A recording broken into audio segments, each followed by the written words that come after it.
身份世代走過文化場合，溝通的真機在於共同理解，聽懂未說出口的話，心靈悄然對接，破除心理的枷鎖，放下壓力與偏見，走出自信欠缺，告別固定思維，用開放的心態 Open mindset 迎向陽光，用成長的思維 Growth mindset 擁抱改變，面對生理的障礙，不論是聽話語言，疲勞與疾病阻擋不了心意的相連，用便利的設施滿懷愛心與靈活，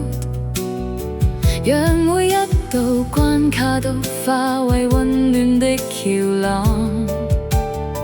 語言的文化發音口音如專業術語，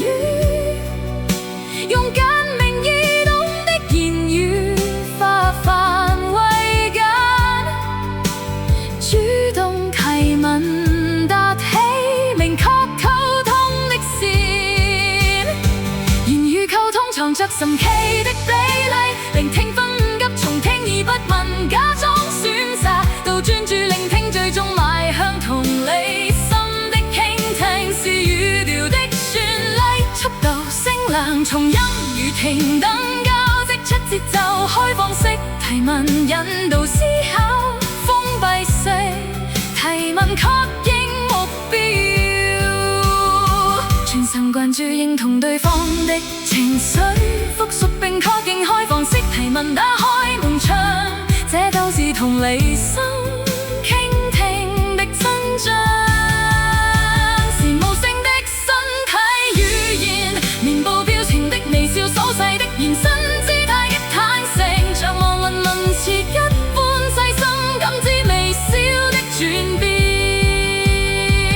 畫面與數碼世界電郵的時通訊，emoji傳遞着冰冷螢幕背後的溫度，感官與聯想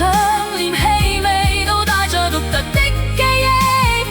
用正面表達翻轉每一個對話，用敬意取代批評，帶來電磁力量，用行動取代不能開啟全新可能，用選擇取代命令，給予彼此尊重，身份世代文化與場合，共同理解打通所有障礙，這就是溝通成功之道。